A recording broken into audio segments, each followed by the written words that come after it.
할렐루야. 만나서 반갑습니다. 적지 않는 세월을 제 자신이 사이비 이단에 미혹되었던 그런 부끄러운 신앙의 이력을 가지고 있는 대단히 허물이 많은 사람입니다. 그럼에도 불구하고 하나님께서 영영 잊어버리지 않으시고 다시금 찾아와 주셔서 어쩌면 기가 막힐 깊은 수렁이었고 또 사망의 음침한 골짜기 같았던 사이비 이단 신천지로부터 하나님께서 건져내 주시고 또 회복시켜 주셔서 예수 그리스도의 십자가 곧 복음 앞에서 회심할 수 있도록 은혜를 허락하시고 이제는 부족하지만 하나님 편에 서서 사이비 이단 신천지와 영적인 싸움을 할 수 있는 그런 작은 도구로 지금까지 사용해 주신 하나님, 또 오늘 이 양정교회까지 인도하신 하나님께 먼저 감사와 또 영광을 올려드립니다.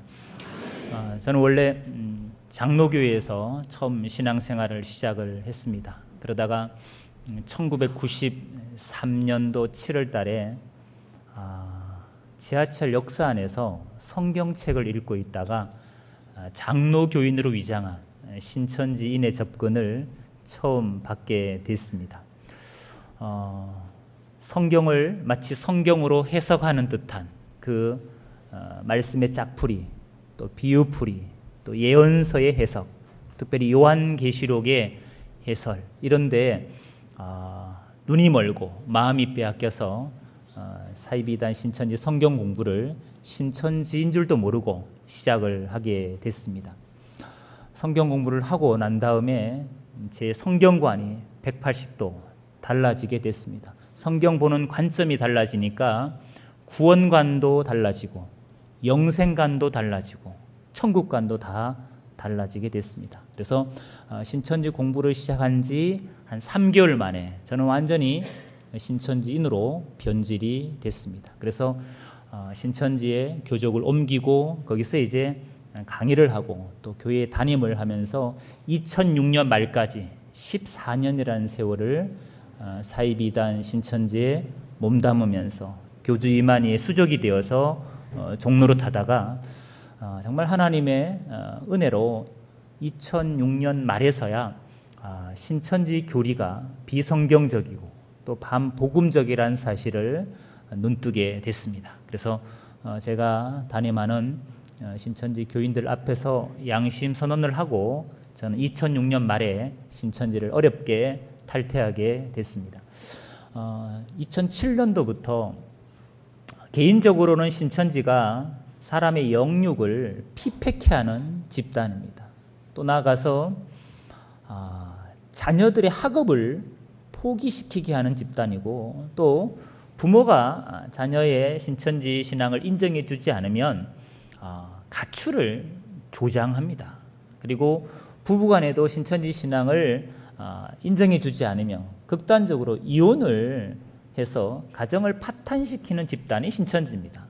또 여러분 잘 아시다시피 신천지는 정통교회 교인을 몇 사람 이렇게 빼내가는 정도가 아니라 사실은 이 교회를 통째로 삼키는 것이 그들의 궁극적인 목적입니다.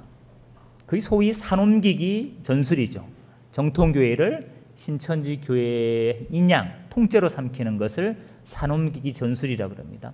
이런 사악한 포교 전술 또 악함을 갖고 있는 집단이 신천지이기 때문에 이런 신천지를 좀 알려야겠다 하는 그런 마음을 하나님께서 주셔가지고 2007년도부터 신천지를 알리는 사역을 시작하게 됐습니다.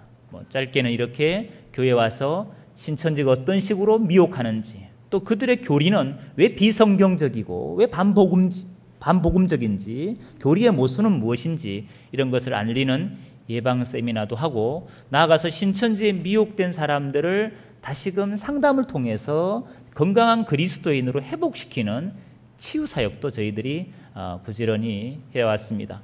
한 7년 정도를 이 사역을 했습니다마는 여전히 안타까운 것은 적지 않은 그리스도인들이 교회들이 신천지의 정체를 분별하지 못해서 미혹돼 가는 그리스도인이 많다는 거죠. 제가 신천지를 탈퇴할 2006년 말에 그들의 교세가 약 한 한 4만 5천 명 정도였습니다. 근데 2007년도부터 보니 MBC PD수첩에서 2007년 5월 8일 날 신천지 그 수상한 비밀, 이렇게 해서 신천지가 어떤 집단인지를 언론에서 방송에서 한번 터뜨려 줬습니다. 그리고 각 교회마다 신천지와 전면전을 선포하고 출입구마다 신천지 출입 금지, 이를 어겼을 시에는 법적인 조치를 취하겠습니다. 신천지 아웃, 이런 캠페인을 하면서 수시로 신천지에 대해서 성도들에게 경각심을 심겨줬습니다. 그럼에도 불구하고 지금 신천지 교세가 얼마 정도 되느냐 하면 12만에서 14만이 됐습니다. 아무도 안 놀라시네요. 예, 감사합니다. 한국교회가 사이비이단 신천지의 경계령을 내리고 주의령을 내리고 신천지와 전면전을 시작했음에도 불구하고 신천지 교세는 많으면 많았지 줄어들지 않았다는 게 현실입니다. 신천지는 전국에 12지파가 있습니다. 12지파. 예수님의 제자들의 이름을 명명해서 12지파를 만들어 놨습니다. 저는 본부가 있는 과천에 있는 요한지파의 소속이었습니다. 근데 12지파 중에 이 부산에 두 지파가 있습니다. 하나는 강안동에 안드레 지파가 있습니다. 본부입니다, 본부. 그리고 저 하단에 가면 야고보 지파가 있습니다. 이 두 지파가 이제 부산, 경남, 울산을 포섭하는 신천지 두 지파입니다. 근데 그 두 지파의 수를 합치면 2만 2천 명이 됩니다. 별로 놀랍지가 않죠. 2만 2천 명. 혹시 여러분 5월 25일 날이 무슨 날인지 아십니까? 회개의 날 맞습니다. 해운대 백사장에서 부산, 울산, 경남의 우리 기독교인들이 모여서 회개의 눈물을 흘리고 성령 대집회를 했습니다. 우리는 거기서 그렇게 했지만 그날 사직 실내체육관에서는 안드레 야고보 지파가 연합 수료식을 했습니다. 수료식이라는 것은 신천지 교육과정을 다 마친 다음에 마지막으로 이제 사각모를 쓰고 가운을 입고 교주 이만희 앞에서 성대하게 수료식을 하는 날입니다. 신천지 교인들만 할 수 있는 겁니다. 근데 몇 명이 수료했느냐 하면 5,300명이 수료식을 했습니다. 이제 조금 놀라시네요. 안드레 지파 3,500명, 야고보 지파 1,800명. 그 5,300명이 2013년 작년 한 해 동안 부산, 경남에서 신천지로 넘어간 사람들입니다. 그 중에 그리스도인들이 아마 60%는 될 건데 적지 않는 숫자지요, 여러분. 지금은 불신자들이 신천지인으로 변질되는 비율이 점점 높아지고 있습니다. 전에는 거의 80대 20, 90대 10이었어요. 신앙인, 기독교인 90, 80, 불신자 10, 20이었습니다만 지금은 교회가 그만큼 이단 신천지를 경계하다 보니까 불신자의 비율이 점점 높아졌습니다. 거의 60대 40, 50대 50 정도로. 불신자들이 신천지의 성경 공부를 하고 신천지인 사이비이단으로 변질됐다는 거죠. 이거 역시 쉬운 일이 아닙니다. 불신자가 월화목금 6개월, 8개월 동안 성경 공부를 한다고 생각해 보십시오. 근데 결국 그 불신자들도 알고 우리가 전도해야 될 영혼들이거든요. 근데 지금 사이비단들이 다 지금 포섭을 하고 있습니다. 더 안타까운 것은 기독교인이 넘어간다는 현실이죠. 기독교인. 신천지 교인의 70%는 말입니다. 장로교, 감리교, 성결교, 침례교, 순복음이라는 정통교에 몸담고 있던 그리스도인이었습니다. 여러분의 영적인 자매의 형제였단 말이죠. 불신자가 신천지 성경 공부를 하고 신천지 교인이 된 비율은 전체를 따지면 30%밖에 안 됩니다. 나머지는 다 정통교에 몸담았던 사람입니다. 아마 여러분처럼 이렇게 이단 세미나를 들었던 사람도 있을 것이고 아니면 담임 목사님을 통해서 교회 밖에 성경 공부 절대 하면 안 된다고, 신천지가 성경 공부로 접근한다고, 과잉 친절을 베푸는 사람을 주의하라고 이런 얘기를 들었음에도 불구하고 아마 넘어간 사람도 분명히 있을 겁니다. 제가 이 사역을 하면서 신천지인을 대상으로 왜 신천지 교리가 잘못됐는지 성경적으로 하나하나 찾아가면서 반증을 내서 핵심시키는데 짧게는 한 달이 걸립니다. 길게는 석 달이 걸립니다. 여러분. 그나마 상담을 받으러 오는 사람이 그렇게 많지 않습니다. 저희 작년 한 해 동안 신천지인 150명 정도 상담을 했습니다. 그중에 한 110명 정도가 회심을 했는데 이거 상담 받는 사람이 많지 않습니다. 돌아오는 사람, 즉 신천지에 빠졌다가 그 신천지가 사이비 이단임을 알고 회심해서 다시 건강한 그리스도인으로 교회로 돌아오는 사람은 1년에 전국 상담소를 다 합쳐도 1,500에서 2,000명이 안 될 겁니다. 근데 신천지로 넘어가는 수는 2만 명. 이렇게 되면 여러분 이게 싸움이 되겠습니까? 사실은 신천지로 미혹돼 가는 문이 좁아야 되고 신천지의 사이비성을 이단임을 깨닫고 회심에서 나오는 그 문이 넓어야 되는데 현실은 반대입니다. 미혹되는 문은 여전히 넓고 회심돼 나오는 문은 너무 좁다는 거죠. 제가 이 사역을 하면서 왜 이렇게 신천지 사이비단에 잘 넘어갈까? 왜 이렇게 잘 넘어갈까? 그 이유가 뭘까 하고 제가 고민을 해봤습니다. 이유가 몇 가지 있는 것 같습니다. 저는 한 3가지 정도로 신천지로 넘어가는 이유, 원인을 한번 요약해봤습니다. 가장 큰 문제는 이거 같아요.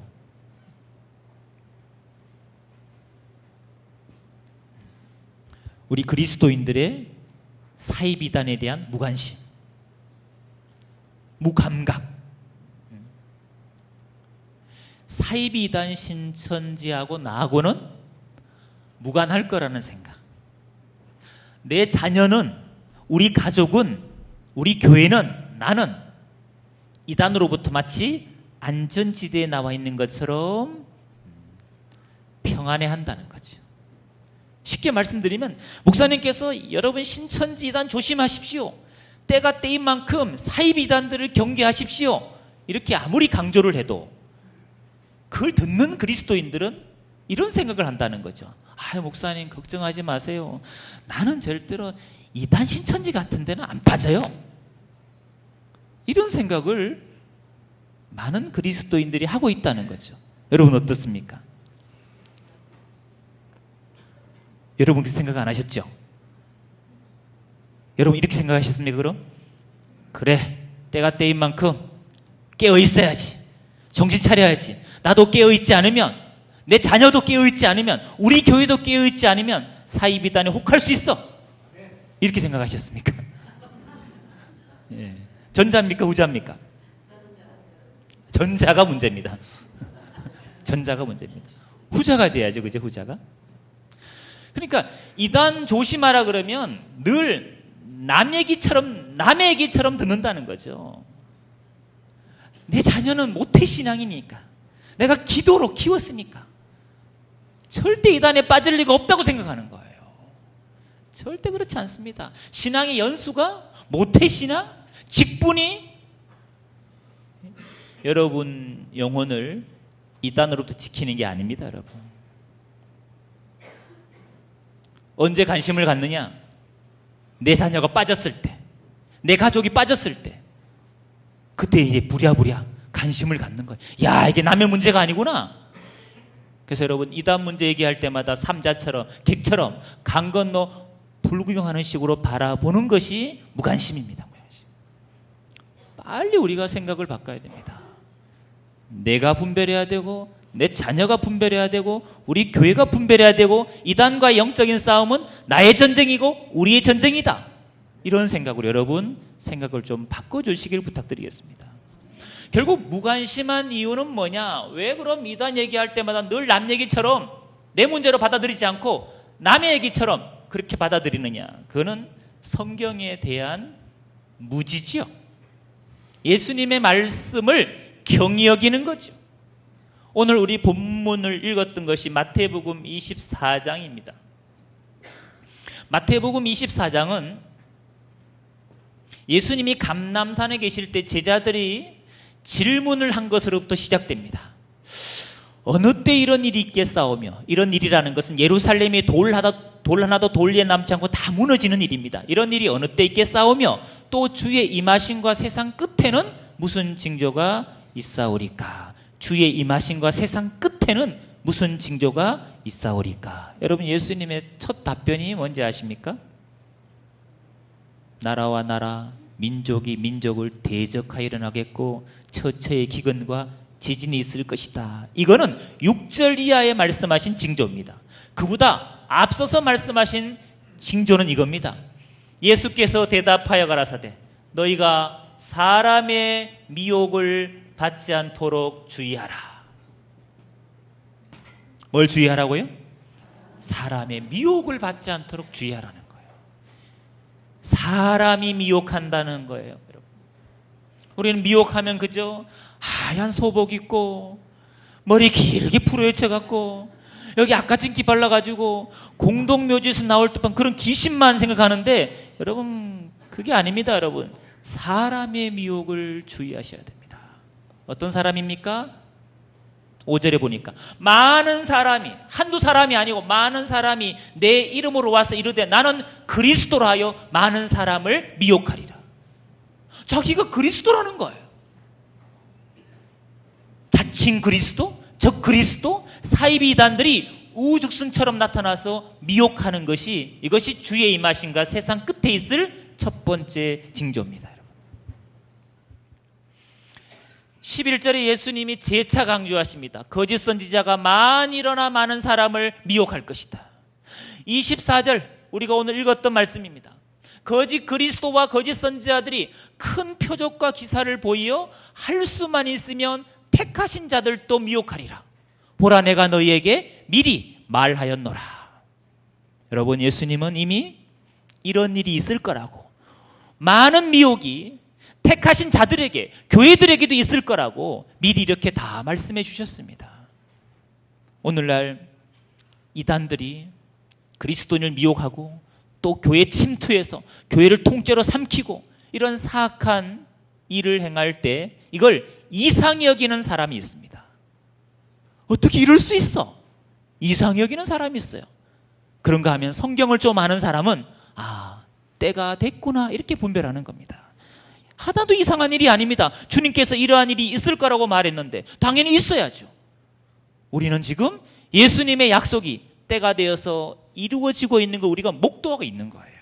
하나도 이상한 일이 아닙니다. 이 말씀을 우리가 거울 삼고 경계하지 않아서 문제죠.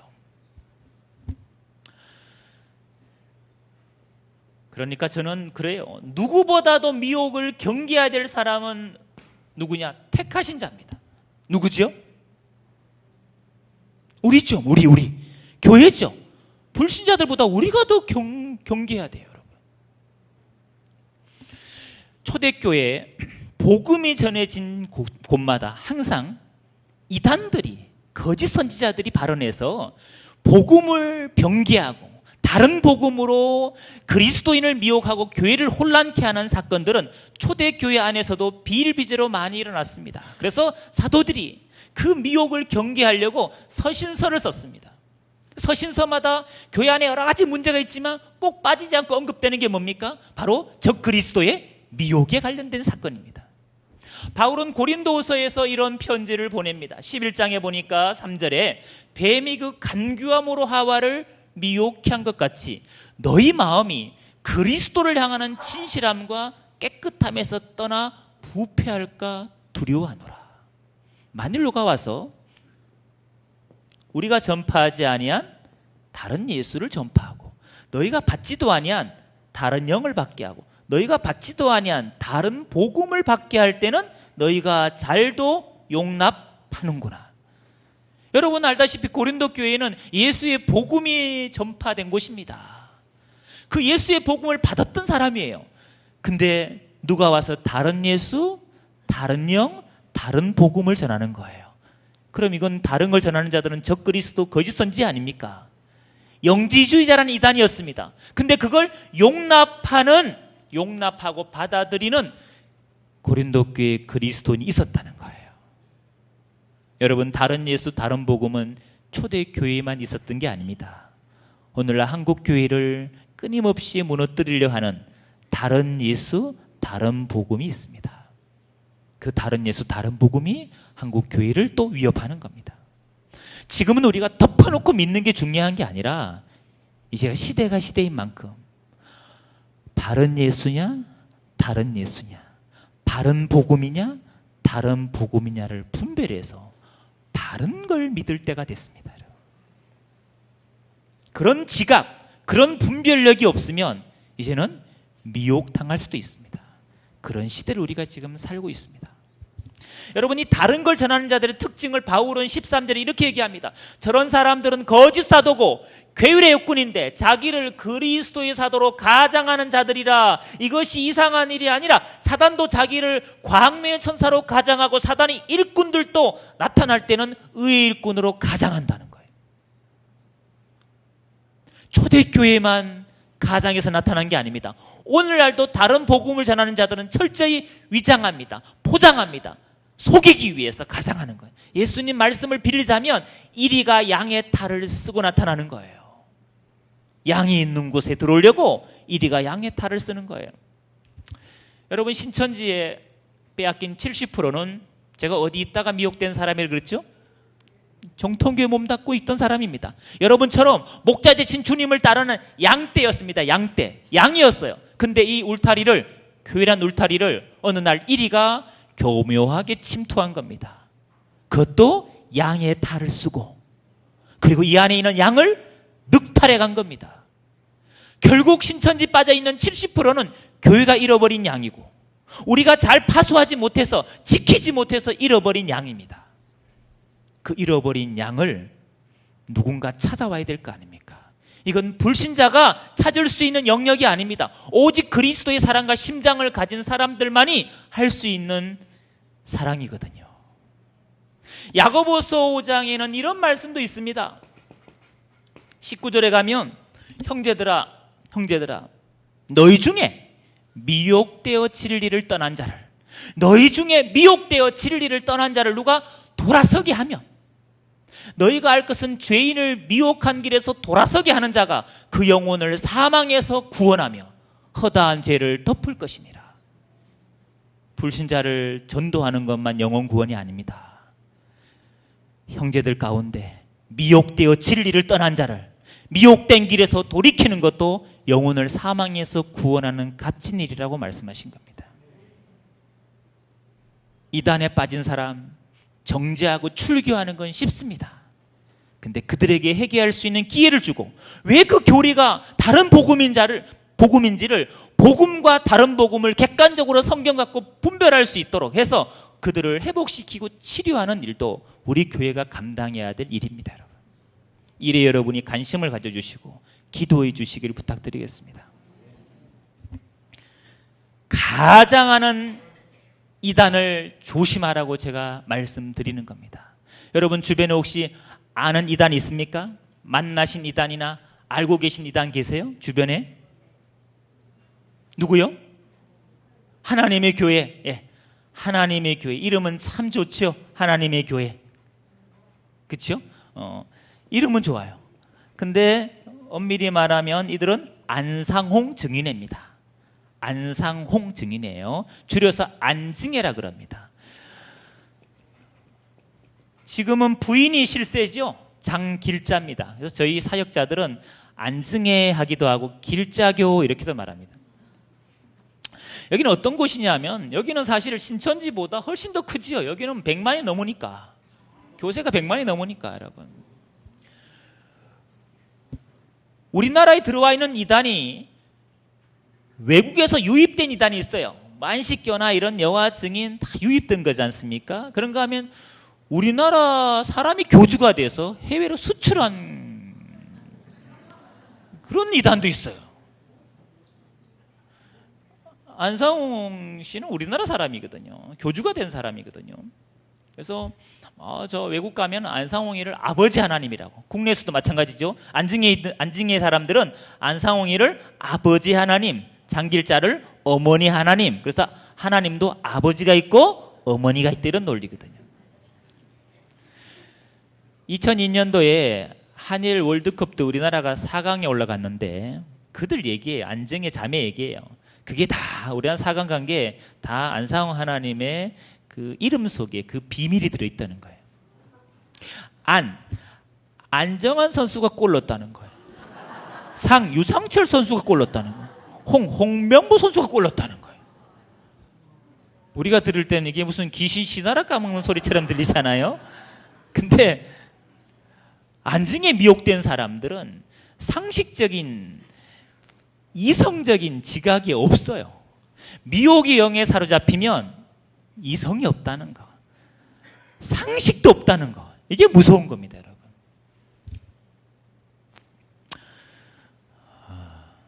박지성 선수는 골 안 넣었습니까? 예.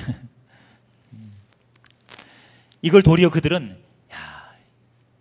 오묘하고 기묘하고 신묘한 비밀을 발견한 것처럼 생각하는 거예요. 미혹당하면 그렇습니다, 여러분.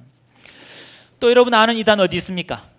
구원파. 요즘 세월호 참사 때문에 이슈가 됐죠. 구원파는 한 지붕 아래 세 가족입니다. 지금 청해진 해운, 유병원, 건신찬 요 계열이 있고 구원파 안에, 그 다음에 유병원이 밑에 있다가 독립한 이요한이라는 사람도 있습니다. 이요한. 안양에 본부를 두고 있습니다. 여러분 유명한 가수 중에 유진 씨인가? 예, 있지 않습니까? 그 사람이 속한 게 이제 이요한 요 구원파입니다. 그런가 하면 백스코에서 오늘도 행사하고 있죠. 7월 6일부터 11일간 행사를 하고 있어요. 백스코에서 박옥수 월드문화 캠프, 각 대학생들, 청년 대학생들을 포섭해서 외국의 문화를 경험할 수 있는 이런 기회를 제공한다면서 성경 공부를 시켜서 미혹하는 바로 박옥수 IYF, 건전한 선교단체 IVF가 있습니다. 근데 여기는 IYF라는 국제청소년연합, 이런 선교회로 미혹을 하고 있습니다. 어마어마한 대학생들이 미혹당하고 있습니다, 여러분. 이렇게 구원판에는 세 계열이 있습니다. 그들은 하는 얘기는 이거죠. 구원이라는 것은 특별한 깨달음을 통해서만이 구원 얻을 수 있다.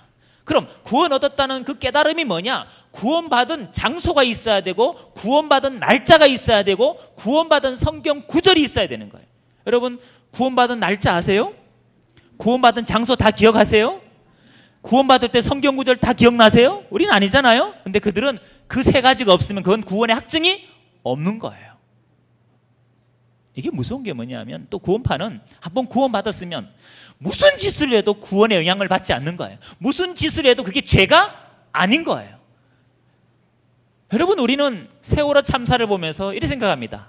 그 청해진 해운이 회사가 그렇게 문제가 있어서 이렇게 됐구나, 이 생각하시죠? 여러분, 단순한 회사의 부도덕함이 아닙니다. 그는 구원파 교리를 통해서 빚어진 그들의 신앙, 그들의 인격이 낳은 결과입니다. 즉 이거는 무슨 회사가 부실하고 이 문제가 아니라 사이비 종교 문제라는 걸 아셔야 됩니다. 여러분, 사이비 종교, 그 사이비 교리는 반사회적이고 반국가적인 문제를 반드시 야기할 수 있는 위험 요소를 갖고 있습니다. 그래서 우리가 조심해야 되는 겁니다, 여러분. 안식교 있지요, 몰몬교 있지요. 너무 많습니다. 관심만 가지면 이단을 만나는 건 어렵지 않습니다. 또 요즘 여러분 자주 만나는 여호와 증인 아시죠? 여호와 증인. 성서에 대해서 아십니까 하면서 파수대를 나눠주고, 아주 깨워라 나눠주면서 미혹하는 여호와 증인. 여호와 증인은 이단 중에서 그나마 양반들입니다. 왜냐하면 이들은 미혹할 때 자기 소속을 밝혀요. 자기는 여호와 증인이라는 거예요. 왕국회관에서 왔다는 거예요. 얼마나 그래 양심이 있습니까, 여러분? 자기 소속을 밝히잖아요. 그건 우리한테 마치 이러는 거죠. 제가 지금부터 미혹할 테니까 한번, 이런 얘기, 사인을 주는 거잖아요. 자기 소속을 밝히는 건 그러니까 미혹하겠다는 사인을 주는 거거든요. 그나마 양심이 있다는 거예요, 제 얘기는. 근데 신천지는 그런 양심조차 있을까 없을까요? 없어요. 이게 문제예요. 철저히 영지주의자들처럼 가장하는 이단, 저는 오늘날 신천지라고 생각합니다. 여러분이 경계해야 될 이단 세 곳을 제가 말씀드리면 신천지와 그 다음에 안증회와 그리고 구원파를 여러분 경계하셔야 됩니다. 가장 활발하고 공격적인 포교법을 가지고 있기 때문입니다. 베드로 사도는 베드로후서에서 이런 편지를 보냅니다. 2장 1절에 저 민간에 거짓 선지자가 많이 있다는 거죠. 백성 중에 거짓 선지자들이 아주 많다는 거예요.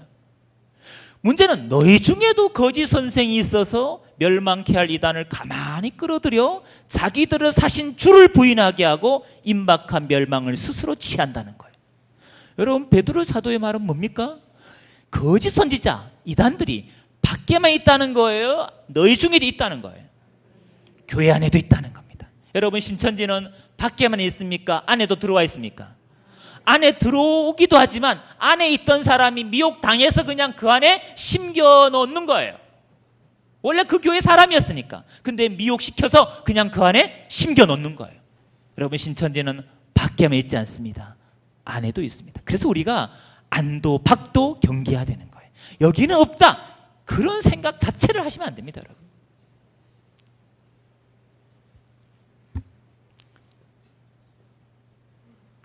(14제) 가보니까 이 사람들은 음심이 가득한 눈으로 범죄하기를 쉬지 않고 굳세지 못한 영혼들을 유혹한대요. 누굴 유혹한다고요? 어디 안에 있는 굳세지 못한 영혼을 유혹한다는 겁니까? 교회 안에 있는 굳세지 못한 영혼을 유혹한다는 거예요. 이 사람들이 안에 있는 자들이나 밖에 있는 자들이 서로 내통하면서 교회 안에 굳세지 못한 영혼을 타겟으로 삼아서 미혹한다는 겁니다. 좌우를 한번 돌아보세요. 굳세 보여요? 저만 보시고 어떻게 좌우를 돌아보시라고요. 굳세 보여세요? 네, 굳세 보이죠? 네, 맞습니다. 근데 이게 참 겉을 봐서 모른다는 게 문제거든요. 겉은 다 멀쩡해 보여요. 마귀들과 싸울지라 제약 벗은 형제의 찬양할 때 보면 진짜 밖에 나가서 마귀 몇 놈은 이길 것 같아요. 근데 이게 속이 얼마나 허약한 그리스도인이 많은지 모릅니다. 조그만 말과 행동에도 상처를 주기도 하고 받기도 하고, 우리 교회는 사랑이 없네 뭐라 하면서 너무 허약한 영혼이 많다는 게 안타깝습니다. 굳세지 못한 영혼은 반드시 이단들의 타겟입니다. 신천이 넘어가는 사람 중에 보면 몇몇 있습니다. 첫째, 구원의 확증이 없는 사람. 두 번째, 유다서 말씀처럼 원망, 불평불만이 많은 사람. 믿음의 도를 위해서 힘써 싸우라고 거내야 될 필요를 느꼈는데 이는 가만히 들어온 몇 사람이 있기 때문이다. 가만히 들어온 몇 사람이 있기 때문에 힘써 싸우라고 편지를 보냈다는 거예요. 가만히 들어온 자들과 싸우라는 거예요. 16절 가보니까 이 사람들, 즉 미혹자들의 특징을 이렇게 유다서는 기록하고 있습니다. 이 사람들은 원망하는 자며 불만이 많은 자며 불평불만이 많다는 거예요. 그리고 자기 자랑을 하고 이를 위해서 아첨하고 자랑하는 게 뭐예요? 다 여러분 자랑하는 사람이 다 교만한 거잖아요. 이게 여러분 미혹자들의 특징입니다. 고로 원망, 불평불만 많고 교만한 사람들이 그들과 잘 어울리게 돼 있습니다. 그리고 교회에 대해서 목회자에 대해서 신뢰가 깨지면, 신뢰가 무너지고 간격이 벌어지면 그 사람은 갈 곳이 이단밖에 없습니다. 그래서 여러분 스스로 불평불만이 많은 사람을 좀 조심해야 됩니다. 지나친 교회에 대한 불평불만, 또 목회자에 대한 비난, 이런 것들 여러분 절대 여러분 사이비단들이 쓰는 흔한 표현들이니까 조심하셔야 됩니다. 나는 성경을 통달했다. 신천진들이 쓰는 멘트. 나는 걸어다니는 성경이 됐다. 요한계시록을 깨달았다.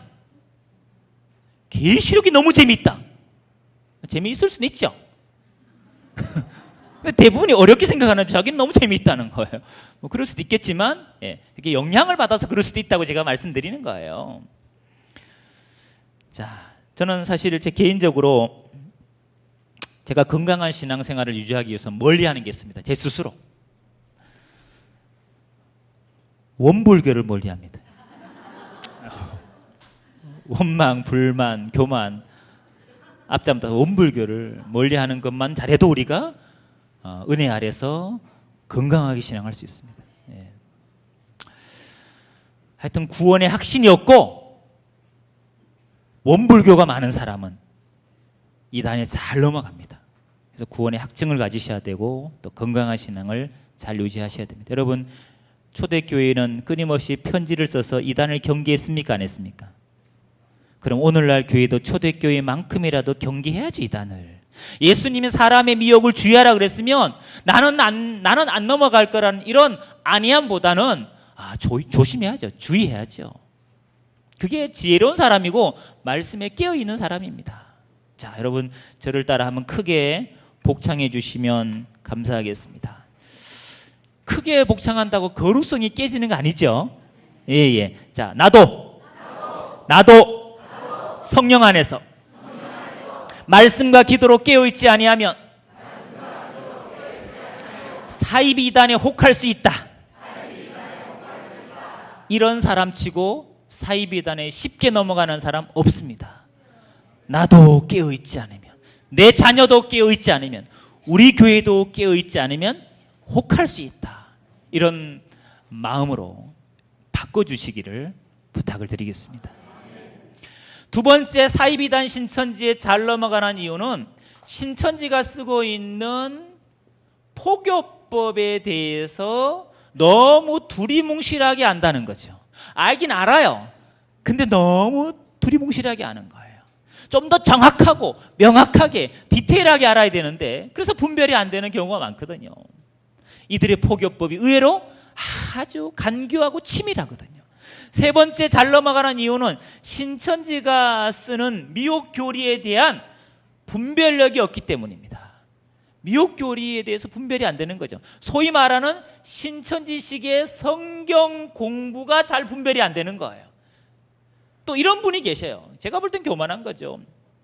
아이고, 나는 뭐 사이비 이단 신천지 성경 공부 같은 거야 한 번만 들어봐도 나는 분별될 텐데, 나는 성경 백독 했으니까, 나는 제자 훈련 받았으니까, 나는 직분이 뭐니까 능히 분별할 수 있다는 생각을 하는 분이 있어요. 여러분, 적을 너무 과대평가하는 것도 문제지만 너무 과소평가하다 보면 우리가 되려 당할 수 있습니다.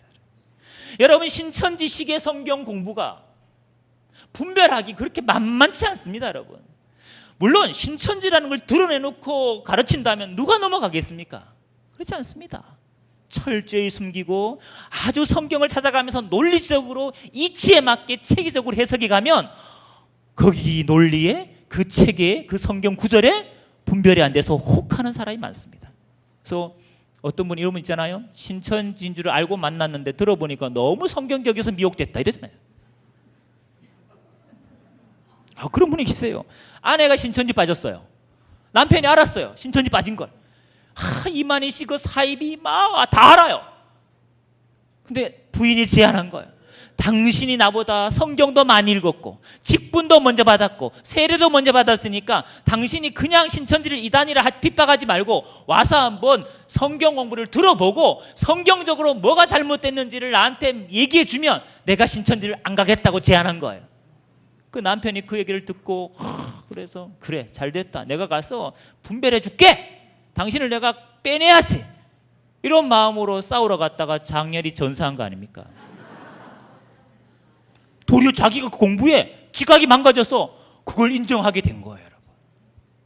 그래서 그냥 너무 만만하게 그렇게 달려드시면 안 된다는 거예요. 정확히 뭐가 잘못된지 명쾌하게 분별이 돼야 되는 거죠. 그러니까. 자, 2번, 3번은 세상에서 지피지기면 백전불태라 그러죠. 백전백승이라 하지 않습니까? 적을 알고 나를 알아야 이 영적인 싸움에서도 우리가 유리한 고지에 설 수 있습니다. 저 해운대역에 가니까 이런 문구가 있더라고요. 자세히 보면 보입니다. 간첩신고 얘기예요. 근데 여러분, 간첩들이 자세히 보니까 간첩들이 막 눈에 띕니까? 저는 제 눈에는 한 사람도 안 보이더라고요. 왜? 우리는 그 분야의 전문가가 아니에요. 비전문가 눈에는 당연히 안 보입니다. 전문가 눈은 다릅니다. 여러분, 신천지가 똑같습니다. 정확히 우리가 그들의 포교법과 교리가 왜 객관적으로 잘못됐는지를 분별할 수 있으면 이런 사람은요, 아무리 신천지 만나도 넘어가지 않습니다, 여러분. 벌써 이런 말, 이런 행동, 이런 패턴 딱 보면 요거 신천지가 쓰는 말과 행동 패턴하고 너무 흡사하다. 이런 지각이 쓴다고요. 이런 해석, 이거 이런 뜻인데 왜 이렇게 해석하지? 분별력이 생긴다고요. 그건 정확히 알 때 가능한 겁니다. 그래서 알고 신천지를 만나면 신천지는 사탄이, 이단이 광명의 천사로 가장한 것처럼 분별이 되고, 모르고 신천지를 만나면 신천지는 여러분에게 천사처럼 보입니다. 그 차이입니다. 자, 저는 오늘 포교법을 짧게 요약해 드리겠습니다. 이들의 포교법, 어떤 식으로 접근해서 미혹하는지 제가 요약을 해 드리겠습니다.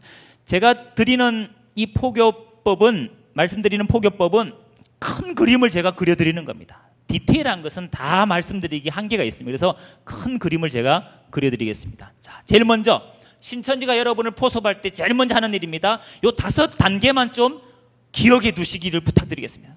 다른 건 몰라요. 5단계만큼은 꼭 기억하시면 반드시 분별되게 되어 있습니다. 여기 혹시 참석하신 분 중에 신천지인 아니시죠? 다?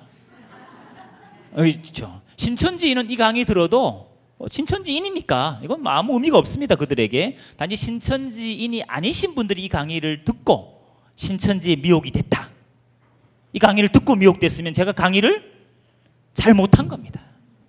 또 하나 이유가 있을 수 있죠. 이 시간에 주무셨던 분.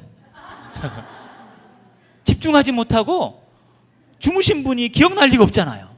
그 사람은 혹할 수 있으니까 옆 사람 혹시 이렇게 피곤할 수 있는 시간 아닙니까? 그러니까 깨우셔서 같이 한번 집중해 주시면 감사하겠습니다. 자, 신천지가 여러분을 포섭할 때 제일 먼저 하는 일이 이겁니다. 정보 수집입니다. 따라합시다. 정보 수집. 정보 수집. 여러분의 개인적인 신상 정보를 파악하는 겁니다. 이름부터 직장, 섬기는 교회, 맡은 직분, 신앙, 연수, 가족 관계, 그리고 여러분이 최근에 뭐 때문에 고민하는지, 여러분의 관심사가 뭔지, 비전이 뭔지, 뭐 지금 결혼 때문에 고민하느냐, 이성 친구 때문에 고민하느냐, 남편 직업 때문에 고민하느냐, 경제적인 문제 때문에 고민하느냐, 자녀 교육 때문에 고민하느냐, 뭔가 나름대로 고민거리가 있을 거 아니에요. 건강 때문에 고민할 수도 있고, 이런 여러분의 지극히 개인적인 고민, 관심사, 이게 이제 기독교인들에겐 기도 제목과 연관되는 거죠. 이런 것들을 중요한 정보로 그들은 파악을 합니다. 세세하게 하다못해 이런 양식이 있어요. 정보 수집하는 이름부터 해서 쓰는 양식이 있어요. 쭉 씁니다. 보면 혈액형도 파악합니다. 혈액형. A형이냐 B형이냐 AB형이냐 O형이냐. 왜? 혈액형별로 접근법이 달라요.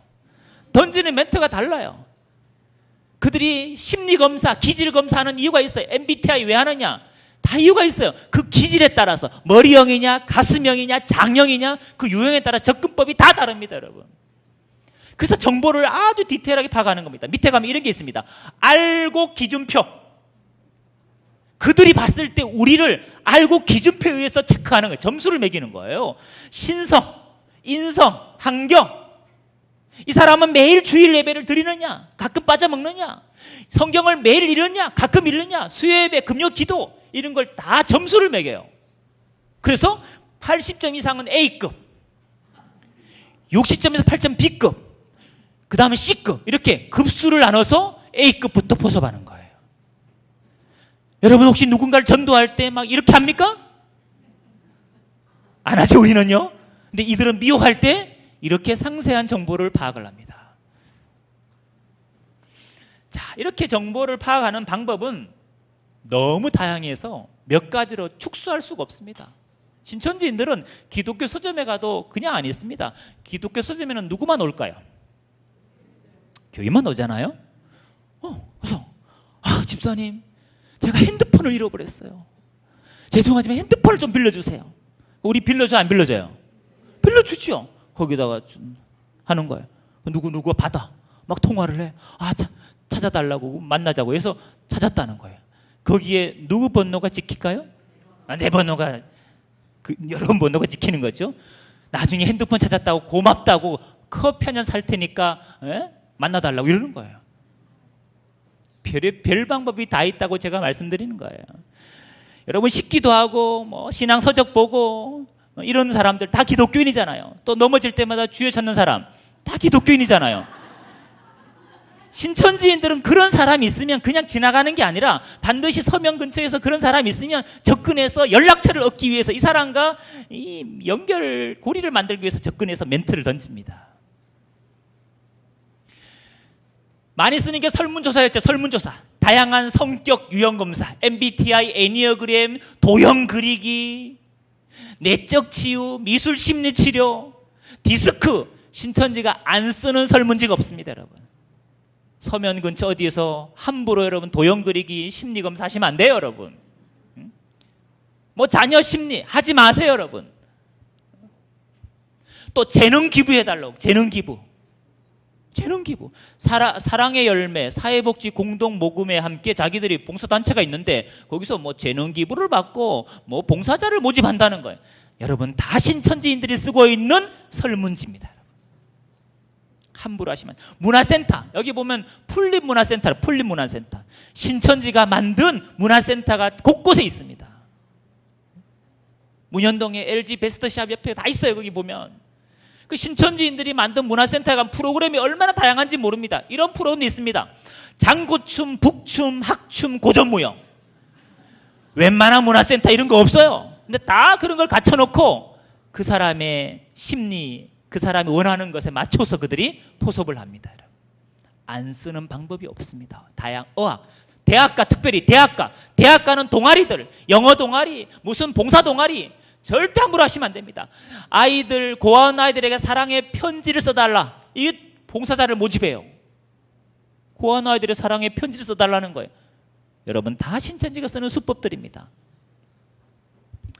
그리고 신천지는 뭐 교회 주보를 통해 요람을 통해서 정보를 얻기도 하고, 나아가서 신천지는요 뭐 금요철야 기도나 새벽기도 와서 정보 얻습니다. 통성기도하는 사람 뒤에 20분만 앉아 있으면 앞사람 고민 다 들립니다.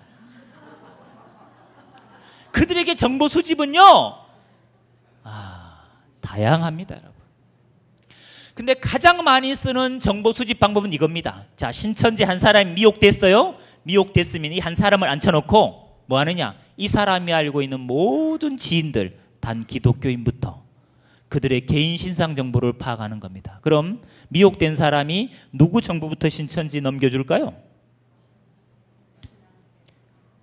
제 강의는 너무 쉬운 게 장점인데 누구 정보부터 넘겨줄까요? 미혹된 사람이 누구 정보부터 신천지 넘겨줄까요? 가족이죠, 가족. 같이 신앙했던 교우들이죠. 같은 구역 식구들이에요. 친척들, 친구, 아는 지인들의 정보를 신천지 다 토스해 주는 거예요. 그 가족, 친척이 지방 어디 살아도 관계없습니다. 서울에 있는 신천지인들에게 정보 주면 알아서 다 포섭을 해줍니다. 내가 가서 하는 게 아니에요. 정보 넘겨준 사람은 그냥 수면 아래에 숨어버립니다. 직접 뭐 성경 공부를 소개시키는 게 아니에요. 그런 경우도 있지만 그는 들통나기 딱이거든요. 직접 성경 공부를 연결하지 않습니다. 그냥 정보만 토스해주면 정보를 받은 신천지인이 이제 포섭을 하는 거예요. 자, 정보를 받으면 두 번째, 얻은 정보를 가지고 그 사람들은 여러분과 만남을 갖습니다. 만나서 여러분에게 지극정성으로 과잉친절을 베풉니다. 여러분과 친밀한 관계를 형성하려고, 신뢰 관계를 구축하려고, 이걸 두고 신천지 용어로 뭐라 하느냐? 섭외라 그럽니다. 뭐라고요? 섭외. 따라하시죠. 섭외. 예. 자, 제가 그림으로 그릴게요. 자, 이해를 돕기 위해서 그림 그려보겠습니다. 자, 이거 여러분 자신이라 가정해 보겠습니다. 자, 여러분 미혹할 때 신천지가 제일 먼저 뭐부터 한다고요?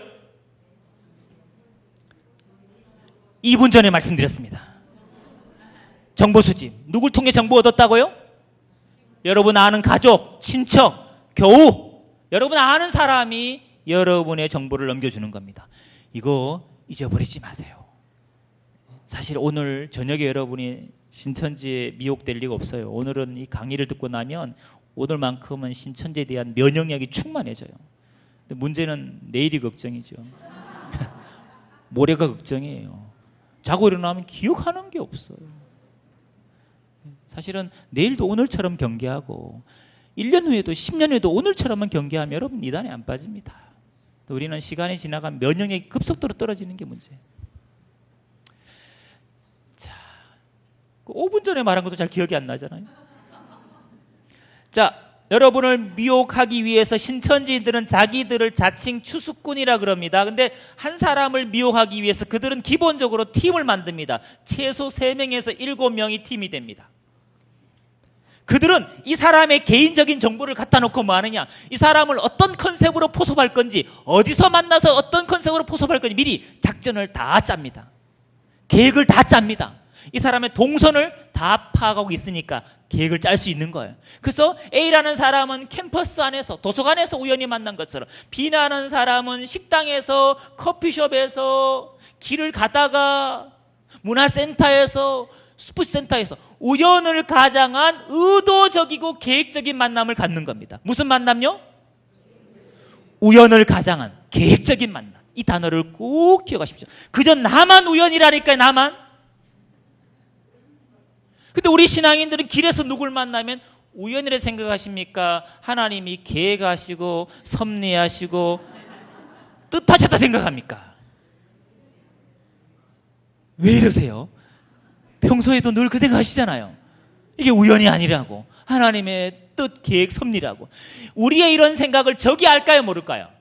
잘 압니다. 그래서 이게 우연이 아니고 하나님의 섭리 가운데 만났다고 얘기하면 평소에도 늘 그 생각을 하셨기 때문에 잘 또 그렇게 설득당하게 돼 있습니다.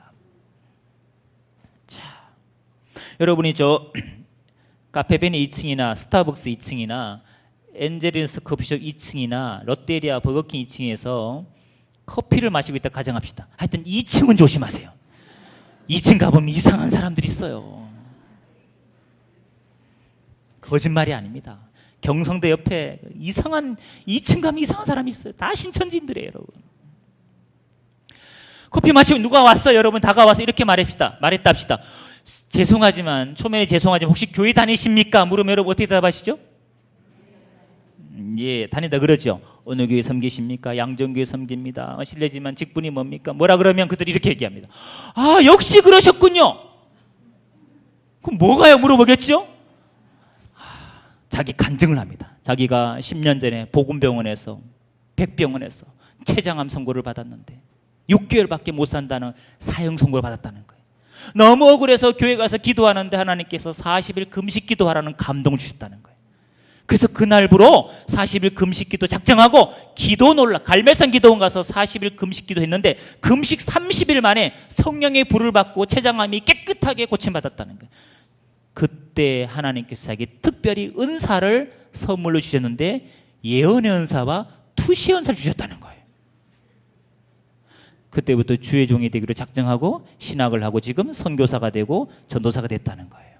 명함을 주면서. 집사님이 커피숍에 들어오는 순간 무심코 얼굴을 봤는데 하나님께서 강하게 감동으로 보여주신 게 있다는 거예요. 자기는 무슨 은사 받았다고요? 예언의 은사, 투시의 은사. 하나님 보여주신 게 있다는 거예요. 집사님 최근에 이러이러한 제목으로 기도한 적 없습니까? 남편이 지금 이것 때문에 속썩이지 않습니까? 둘째 아들이 지금 시험에 떨어졌지요. 집사님 머리에 늘 편두통이 심하시네요. 여러분의 문제를 정확히 맞췄어. 귀신같이. 이게 귀신이에요. 여러분의 문제를 정확히 맞춘 이런 사람의 접근이 여러분 혹 있었다면 여러분 어떻게 대응하실 거예요? 어떻게 반응하실 거예요? 이야, 이거 완전히 사이비단 신천지 미혹이구나 이렇게 분별하시겠죠? 그렇게 분별하셔야 돼요. 근데 이러는 거예요. 이야, 하나님이 드디어 내 눈물의 기도를 들으시고 믿음의 동력자를 붙이셨구나. 신앙의 멘토를 붙였구나. 이렇게 착각하는 그리스도인이 한둘이 아니었습니다. 신천지가 2000년도부터 2013년 작년까지 그냥 흔하게 써먹던 수법들이에요. 근데 이 수법에 너무 많은 그리스도인이 추풍 낙엽처럼 넘어졌습니다. 여러분의 문제를 알고 접근합니다. 왜? 뭐 때문에? 투시연사 때문입니까? 정보 수집입니까? 정보 수집입니다. 그 말은 이미 여러분 아는 누가 신천지 넘어가서 내 정보를 다 알려줬다는 얘기입니다, 여러분. 불신자들한테는 접근할 때 사주팔자를 맞춥니다. 어떻게 맞출까요? 정보 수집 때문에 맞춘 거예요, 여러분. 근데 불신자들이 여기에 다 넘어집니다, 또. 왜 다 알아맞추니까. 지금까지 살아온 인생을 다 맞추니까.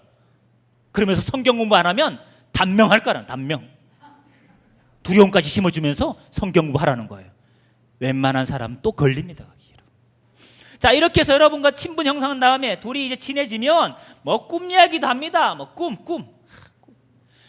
꿈 얘기가 한두 가지가 아닙니다. 어떤 분 제가 꿈 하나 얘기했더니 그러는 거예요. 아이고, 자기도 똑같은 경험했는데 그 꿈은 실장님 말씀하신 그 꿈하고 다른 이 꿈인데 이건 신천지 아니겠죠? 이러는 거예요. 신천지가 무슨 꿈이 하나 정형화된 게 아니에요. 이 꿈 아니니까 아닐 거다? 착각이죠. 여러분, 교회 밖에서 누굴 만났는데 친해지니까 꿈 이야기 하더라. 뭐 집사님에서 기도해 있는데 잠깐 잠들었는데 꿈에 집사님 나타났는데 집사님 앞에 두 그루의 나무가 있더라. 좁은 길 넓은 길이 있더라. 집사님이 세마포 입었는데 찢어졌더라. 다 신천지가 지어낸 거짓말입니다. 그런 꿈은 그냥 개꿈인 줄 아세요, 그냥. 근데 꿈에 또 약한 분이 있어요. 그래서 그들의 말 듣고 마음이 흔들리는 분이 계세요. 자, 이렇게 좀 친분 관계를 형성한 다음에 그 다음에 반드시 우연히 두 사람이 밥을 먹는데, 길을 가는데, 집에 있는데, 사무실에 있는데 훌륭한 선교사님을 우연히 만났어. 기도원 원장님이나 전도사님이나 CCC 간사님이나 전에 알던 사모님이나 이런 분을 우연히 만나는 거예요. 전에 알던 권사님을 우연히 만나는 거예요. 그럼 나한테 이분을 소개해 주는 거죠. 그러면서 자연스럽게 이 사람을 통해서 성경 공부를 하자는 거예요. 물론 성경 공부를 하지 않고 큐티하자, 뭐 성경 통독하자, 기도하자 했지만 결국 보면 성경 공부로 들어가는 겁니다. 훌륭한 누구 소개받아 성경 공부하는 것을 세 번째 단계 뭐라 하느냐? 복음방이랍니다. 뭐라고요? 복음방. 이거는 훌륭한 누구를 소개받아서 개인적으로 이렇게 소그룹으로 모여서 성경 공부를 집이나 사무실이나 서명 근처 모임방이나 스터디룸 이런 데를 공간을 대여해서 성경 공부를 하는, 서명 근처 모임방들은 신천지인들이 너무나 많이 쓰는 복음방 장소입니다. 여러분. 또 신천지가 만들어 놓은 복음방 장소가 곳곳에 있습니다. 부경대 앞에 허브, 진주 아카데미, 지역마다 신천지가 성경을 소그룹으로 방방에서 공부하는 공부방이 있어요, 여러분. 자, 신천지가 여러분을 포섭할 때 특징 두 가지를 기억하십시오. 신천지인들이 능한 게 있습니다. 뭐에 능하냐? 신천지인은 거짓말에 능합니다. 두 번째, 신천지인들은 빼어난 연기력을 갖고 있습니다. 따라 신천지는 거짓말과 연기력이 빼어나다. 여러분, 거짓말과 연기할 수 있는데 어떤 방법은 안 쓰겠습니까? 안 쓰는 방법이 없다고 생각하시면 됩니다. 이 방법만 쓰는 게 아니고 다양한 방법을 그들은 개발해내고 진화시켜서 반드시 여러분 접촉을 하게 되어 있습니다. 자, 근데 어떤 식으로 정보 수집하든 또 어떤 식으로 섭외하든 반드시 어디로 꼴이 나게 되어 있느냐? 성경 공부를 하자고 제안을 합니다. 신앙 모임을 갖자고 제안합니다. 신앙 모임을 교회 밖에서 갔는데 특징이 뭐냐? 이거 절대로 말하면 안 된다는 거예요. 이거 절대로 감춰야 되고 이거 숨겨야 되지. 함부로 교회 목사님, 전도사님, 교회 식구들, 가족한테 절대 말하지 말라. 이게 입막음시키는 겁니다. 그리고 입조심시킬 때는 반드시 성경 구절을 찾아서 설득하는 게 특징입니다. 왜 이걸 숨겨야 되느냐? 왜 감춰야 되느냐? 잠언서 12장 23절을 보자는 거예요. 슬기로운 자는 지식을 감추어 두어도 미련한 마음은 전파하느니라. 권사님, 슬기로운 자 되실래요? 미련한 사람 될래요? 그럼 왜 슬기로운 자는 지식을 감춘다 그랬냐? 왜 미련한 사람은 전파한다 그랬냐? 배운 지식이 확실히 내 것이 아닌데 어설프리 알고 누구한테 함부로 전했다가는 그 영혼을 죽인다는 거예요. 확실히 알 때까지는, 내 지식을 만들 때까지는 숨겨야 된다는 거예요. 함부로 전하면 사탄 마귀가 해방한다는 겁니다. 목사님 괜히 고민하니까 번거롭게 그렇게 말하지 말라는 거예요. 이렇게 여러분 교회 밖에서 신앙 모임을 하는데, 성경 공부를 하는데 이거 철저히 숨기라, 감추라, 말하지 말라, 이건 100% 신천지입니다, 여러분. 그리고 삼자와 매칭하는 거, 나하고 친분 있는 사람이 성경 가르치는 게 아니라 훌륭한 누구를 소개받아서 성경 공부를 제안한다는 거, 이게 바로 특징입니다. 복음방의 특징입니다. 여러분 교회 밖에 좋은 성경 공부가 있어. 들어보니까 성경적이고 논리적이고 생소하지만 재밌어. 전에 못 듣던 말씀이야. 또 믿을 만한 사람이 소개했어. 그럼 그거 여러분 본격적으로 하기 전에 섬기는 교회 와서 목사님한테 이러이러한 게 있는데 목사님 이거 괜찮은 겁니까? 위험한 겁니까? 검증하고 가야 돼? 그냥 가야 돼? 답은 안 가는 게 답이죠. 교회 밖엔 갈 곳이 없습니다. 검증하고 가는 게 아니고 사실은 교회 밖은 안 가는 게 답이고요. 근데 한번 이걸 할지 말지 할 때는 여러분 소견을 믿지 마시고 목사님의 소견, 목사님에게 확인하고 검증 이것만 잘하셔도 쉽게 넘어가지 않습니다. 근데 우리 그리스도인들이 의외로 자기 판단, 자기 소견을 믿는다는 거죠. 겸손함이 없어요. 교만한 분들이 많아요. 제가 그랬죠. 그거 분별하기 만만치 않다고. 전문 신학을 공부하지 않으면 분별하기 만만치 않기 때문에 꼭 목사님한테 이런 게 있는데 이거 괜찮은 겁니까? 위험한 겁니까? 한 번만 여러분 검증해 주시기를 간곡히 부탁드리겠습니다. 아멘 안 하시잖아요. 보세요. 예. 자, 복음방을 통해 어느 정도 성경 공부에 재미를 드린 다음 그 다음 단계가 어디냐? 센터입니다. 센터는요 신천지 정규과정 코스입니다. 일주일에 4번 수업을 합니다. 4번 월, 화, 목, 금 수요일, 토요일은 보강이나 그들 단합회를 합니다. 뭐 어린이 대공원 여기 놀러 가기도 하고 뭐 음식 대회를 하기도 하고 등산 가기도 하고 축구하기도 하고 스포츠 하기도 하고 이렇게 단합대회 수토일을 하고 평일 월화목금은 뭐 하느냐? 공부합니다. 하루 2-3시간 오전 수업이 있고 오후 수업이 있고 저녁 수업이 있습니다. 오전 타임, 저녁 타임. 오전 10시 반, 10시 20분, 저녁 10시, 7시 반, 7시 뭐 20분 이렇게 해서 2-3시간 수업하고 이게 6개월에서 7개월, 8개월 동안 수업합니다. 자, 센터에 가면 딱 눈에 띄는 게 있습니다. 뭐가 눈에 띄느냐? 앞에 큰 흑칠판이 보입니다. 수강생들은 책걸상에 앉아서 배우고 앞에는 강사가 서판하며 가르치는데 큰 대형 흑칠판이 보입니다.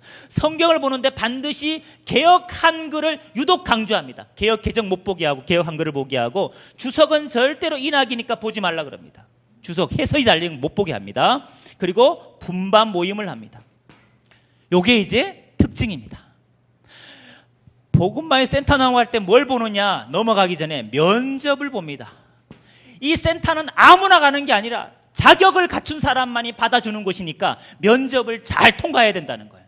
아무나 못 간다는 거예요. 그 어렵게 웬만하면 다 합격시켜줍니다.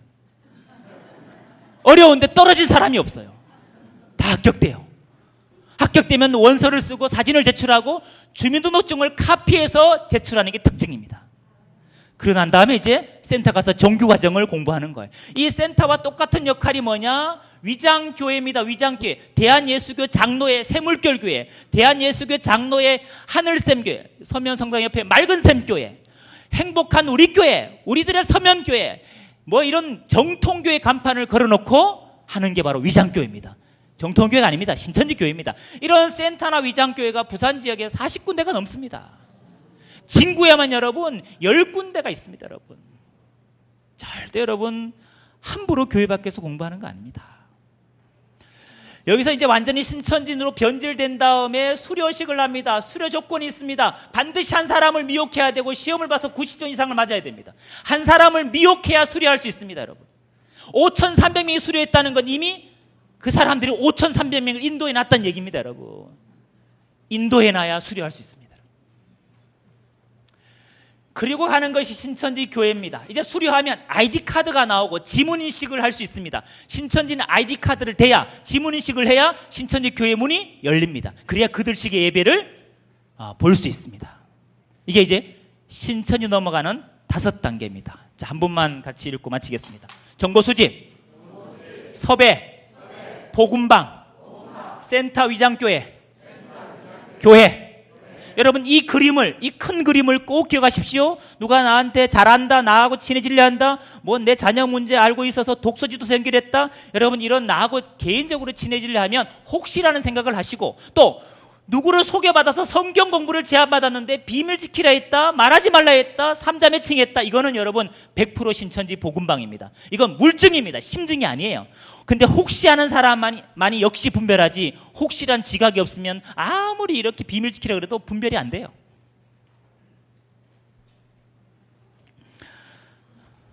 분별하시고는 당당하게 얘기하세요. 집사님 신천지지요? 선교사님 신천지 컨셉과 똑같은 신천지 맞지요? 이래 얘기하면 그들이 어떻게 나올까요? 아유 권사님 눈치도 빠르시니 어떻게 하셨어요? 이러겠어요? 그들은 뭐에 능하다고요? 거짓말과 연기에 능합니다. 또 이렇게 얘기합니다. 우리가 이렇게 신앙적으로 유익한 모임을 하는데 사이비단 신천지 때문에 오해받을 때가 한두 번이 아니라고. 지가 신천지면서 나한테 도리어 신천지 이단 조심하라고. 기억하시면 신천지인은 여러분에게 신천지 이단이니까 조심하라고 말을 할까요? 안 할까요? 합니다. 여러분이 이단 신천지에 대한 경계심이 강하면 강할수록 반드시 그 얘기를 하게 되어 있습니다. 그는 거짓말과 연기에 능하기 때문입니다. 여러분 지금은 평시가 아니고 전시입니다. 정말 깨워서 분별하는, 그래서 여러분 스스로 영혼을 지키고 교회를 지키고 가족을 지키는 파수꾼이 되어주시기를 부탁드리겠습니다. 감사합니다.